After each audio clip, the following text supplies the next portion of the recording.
Donc, on va terminer cette vidéo très rapidement. Donc, il s'agit de la deuxième partie, ça ira très vite. Je crée un action mapping. Et là, bon, on n'a pas le temps, on va juste là très rapidement. J'appuie sur 8. Et là, j'ai trois choix. J'ai 8, j'ai num8 et j'ai f8. J'appuie sur celui-là, par exemple, parce que c'est 8 tout court, ben, ça a l'air d'être ça. Mais en fait, non, car il s'agit de ce 8 là. Le 8 tout court dans les inputs, c'est ce 8 là, et il fonctionne pas très bien. Comme je vous l'ai dit, il faut y adjoindre ça, un shift key, ou un control key, ou un alt key. Ça c'est embêtant, on n'a pas le temps. En fait, le mieux c'est on appuie sur 8 et on sélectionne celui-là, et celui-là est le bon. Je vais vous montrer en vrai ce que ça hop, voilà, donc ce que ça donne.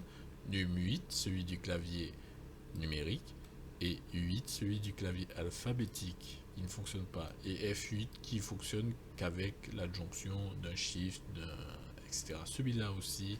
Et donc ces deux-là fonctionnent pas très bien. Si vous voulez un input qui fonctionne très vite, voilà, soit vous tapez, disons, ben, voilà, vous cherchez une lettre, bon, on a tout ça. Alors R, U, bon ben T, voilà, ça marche super bien les lettres. Les numéros du clavier numérique marchent très bien. 1, 2, ça marche très bien tout ça.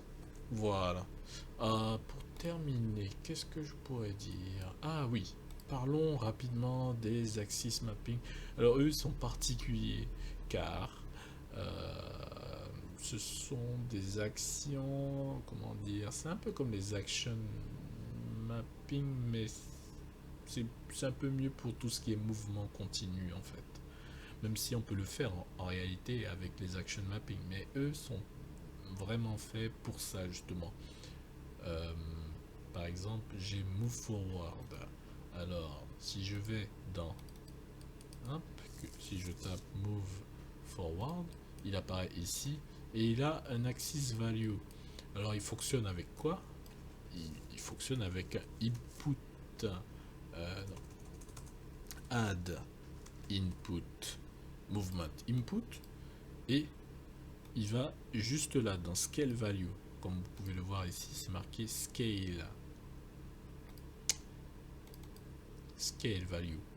Et en gros, tant que vous appuyez sur ce bouton, sur le bouton qui correspond donc à move forward, donc ici c'est Z, eh bien il réalisera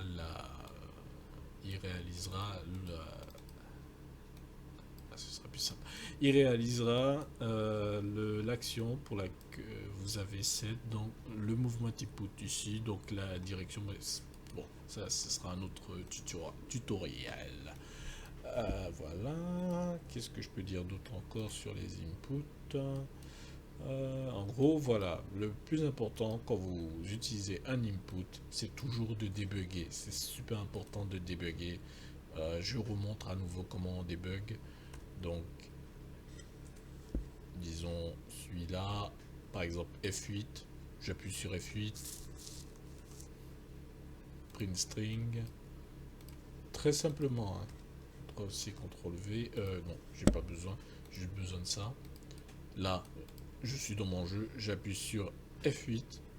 J'ai le son qui augmente. Mais il se passe rien. Donc je sais que ça ne marche pas. L'autre solution pour débugger, c'est, comme je vous l'ai montré, le branch. Et en print string, comme ça. Hop, CTRL-C, CTRL-V. Hop.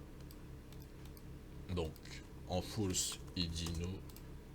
Et en true, il dit yes. Et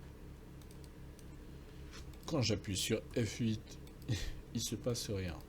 Il se passe rien parce que de toutes les façons, il n'arrive pas à le trouver. Par contre, si je vais dans Project Setting et que non, en fait, c'est pas là. Ouais, on va appeler ça as et on va mettre F. On va taper 8, F8. On va y mettre un shift. Je vais à nouveau dans mon blueprint. Donc, je fais AZE.